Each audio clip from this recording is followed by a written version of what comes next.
Greetings, friends. My name is Emmanuel Wa-Kyendo, and I've got questions. Today's question is, what is wealth, and how do people, individuals, households, firms, whole nations actually get wealthy? And then furthermore, why should we care about what the government does? How do government actions make us more or less wealthy? Now, if you live in the African continent, you probably you might live in an autocratic country, a country with a very closed government. You can't necessarily access what the government is doing. The functionaries, the people who work in the government are inaccessible to you. In some parts of Africa, the government is a bit more accessible, but in all, right, the continent is pretty poor. And so the reason this question is important is to at least shed light on the relationship between our own personal success and government action in a way that can actually enlighten our own actions, and in a way that can spark conversations that can serve that purpose. If you live in Kenya, well, the latest iteration, the latest budget is going to be read in just about a month. And it might be a good idea to learn a little bit more about what the quality of lives we live is related to what the government does. And not just for this round of the budget, but forever. So the answer to the question, how people get rich, is I'm going to lay it down immediately. We get rich through teamwork, through working together. And the bigger the ambition, the bigger the goal I have, the more knowledge I'm going to need to achieve that goal, and the more collaboration I'm going to need from people. Right? That's the simple answer. Now, what the government's role in my getting wealthy is creating an environment that is favorable to cooperation and disincentivizes a certain kind of competition, right? The negative competition, the kind of competition where I open a restaurant, you open a restaurant, and I throw a grenade at your restaurant in order to make sure that you and your restaurant are not successful. So that's the answer. Now let's get into it. What is wealth? Adam Smith is regarded as the father of modern economics. Wealth is defined by Adam Smith as the annual produce of the land and labor of the society. This produce satisfies human needs and wants. Wealth is also understood as the value of assets under one's control. Assets can themselves be defined as objects of subjective utility, which means that whatever it is I think is valuable to me, I could consider an asset. Now, an asset can be understood as any object that offers utility to a person. In addition to embodying a quantum of value, an asset has a degree of convertibility that contributes to its desirability. So how is wealth dependent on and defined by relationships? The control of things of value includes rights of ownership and the rights of allocation of those things. A property is owned by a specified party and may be allocated as the owner wishes. The prevailing system of law places limits on ownership and allocation of property. An individual is free to allocate property as they wish. These freedoms are limited by a social agreement that manifests in a state. The state is itself restricted so that it cannot exercise arbitrary control over the rights and freedoms of the individual. Put together, allocative actions constitute claims on property and non-physical entitlements and obligations that are checked by the network of social relationships. This is to say that freedom, the ability to do whatever one wants at any time and however one wants, is enhanced, maintained, and limited by our relationships with others. Our relationships create the fence around which our wealth is kept safe. Our relationships also generate the wealth that we enjoy. How does the collapse of government explain relationships and wealth? Although wealth is imagined in a sense that is detached from social life, the disintegration of the state quickly reveals that a combination of incentives of coercion, rationality, tradition, and shared higher order goals are important enablers of the generation and safeguarding of wealth. Wealth is generated in a productive relationship, and claims to its ownership and allocation can be made through theft, violence, charismatic appeal, or appeals to reason. Finally, relationships create boundaries to our actions. Absolute freedom is bounded by the need to collaborate and cooperate with others. So, how does government, or how can government, make you poorer? Because policy is paid for through revenues raised through taxation, policy involves a claim on your private property. A public that remains unconcerned with the workings of its government will soon find itself impoverished. This is because there are some enterprising individuals called politicians that are incentivized to make ever-escalating claims on your private property and will continue to do so unless they are checked by the public. That is, checked by you. How does the division of labor generate wealth? Why don't you build a table on your own? Now, Adam Smith states that the extent of the market is dependent on the extent of the division of labor. The extent of the division of labor is a phrase that describes how disaggregated a production process is in terms of the number of tasks assigned to a person, the number of tasks there are, and what this means for the amount of wealth that is enjoyed by those participating in the process. In every process, there are raw materials that are gathered together, organized, and transformed from one state into a desired state. For example, to make a table, trees are cut down and transformed into lumber, which is then transformed once again into a table.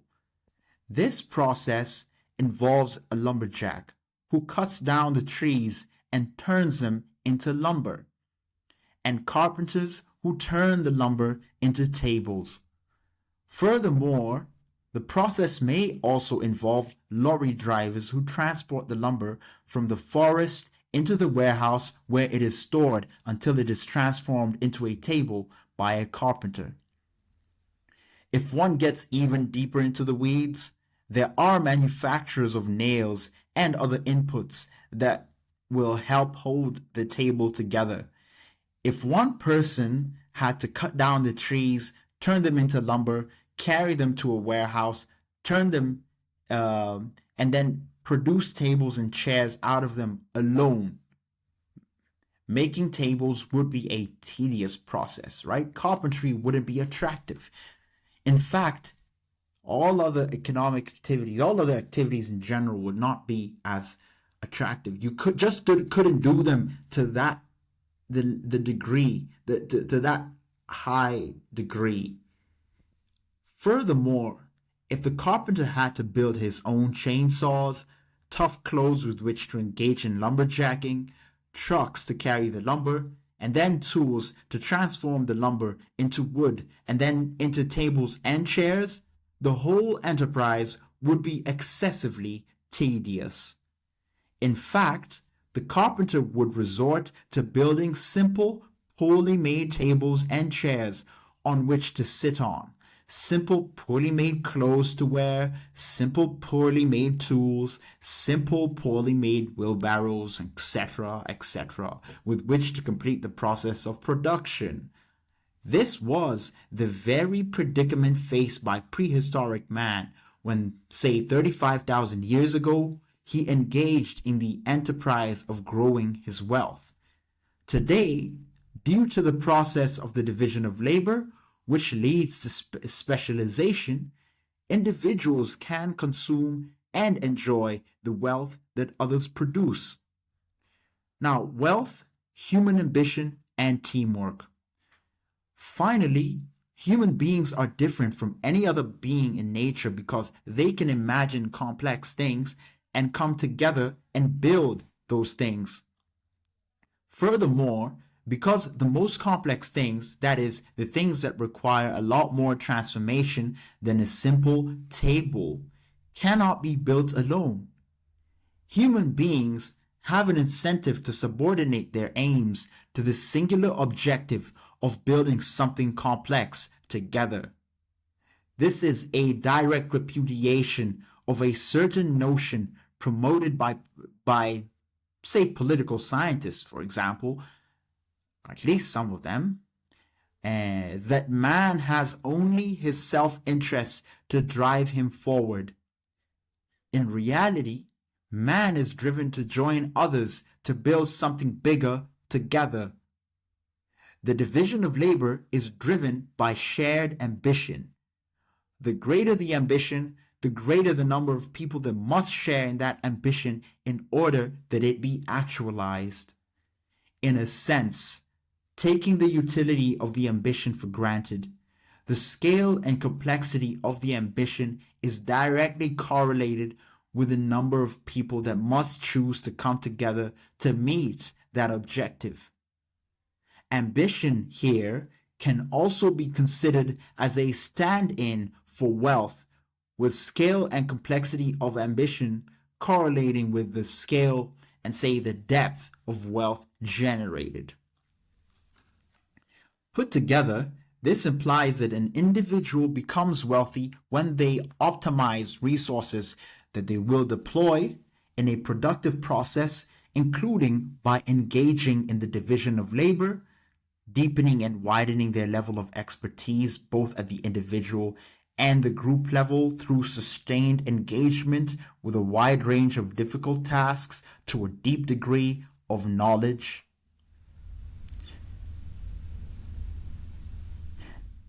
In other words, one gets rich by working with others, and one enjoys wealth by consuming the work of others who also work with others. Specialization is an important step towards wealth generation. Now, when one works with others towards highly ambitious ends, productivity and efficiency are improved. In his seminal work, The Wealth of Nations, Adam Smith stated that wealth is the annual produce of the land and the labor of the society. Again, produce is defined as the good or service that satisfies human needs and wants. That is, there are activities that man finds are of utility for him and that he is willing to pay for. Demand and supply. How do you get rich because of teamwork and the work of others?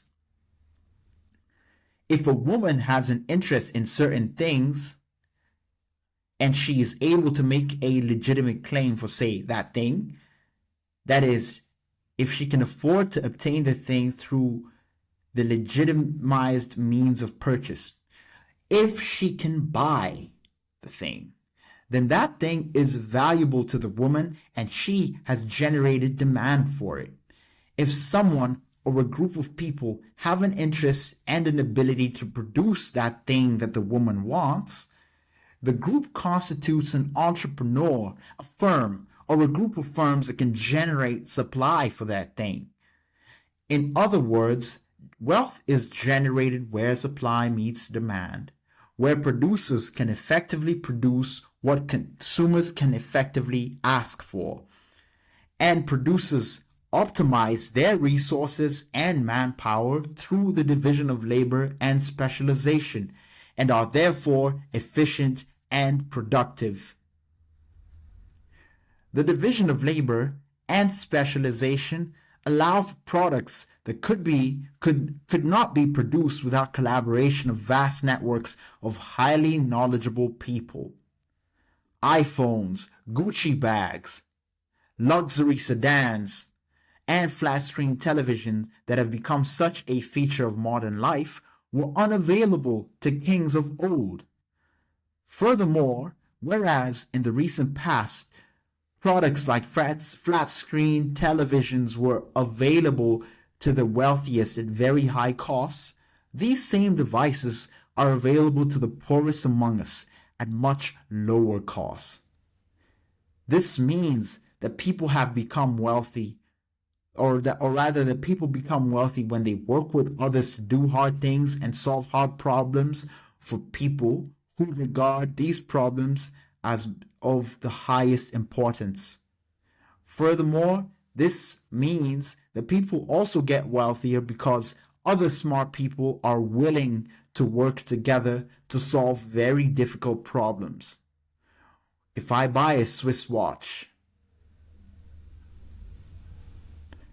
I'm benefiting because I'm able to buy something that I could not have made and that other people, other very, very smart people came together and made to my benefit. Now, people work on our behalf even as we seemingly do nothing. Because of their hard work, we can purchase flat screen televisions for cheap. Now, of course, we're not really doing nothing because all of us are doing something and all the things that we do benefit each other. Now, because of the hard work that others do and the sweat that others generate, we become wealthier even as we do nothing. The government's only job, therefore, is to do the things that keep people working together voluntarily while refraining from doing things that pull people away from each other, leave them less productive and efficient, and make it difficult for them to come together. And then also taking away all that they've earned through taxation, whose revenues and then expenditures remain unexplained and or unjustified. Your wealth is tied to the stability of your society, teamwork, and the amount of specialized in-demand knowledge that you possess. Getting rich at the expense of others. If stealing is immoral, unwarranted claims on your wealth by the state is also immoral. One can take actions that, by design and by consequence, accumulate agency towards themselves while ensuring that the chances that others can accumulate an agency are encumbered. This means that it is possible, and it does happen, that some people make themselves wealthy at the expense of others and erect obstacles for others to stop them or to attain the same levels of wealth. For example, the chemical factory that dumps waste in the river and pays bribes to the regulator sent by the government gets rich, destroys the livelihood of others, and removes any instruments that others can use to stop them. One might say that many systems of virtuous thought and virtuous action understood this proclivity in man and preached against uh, and organized against it, and rightly so.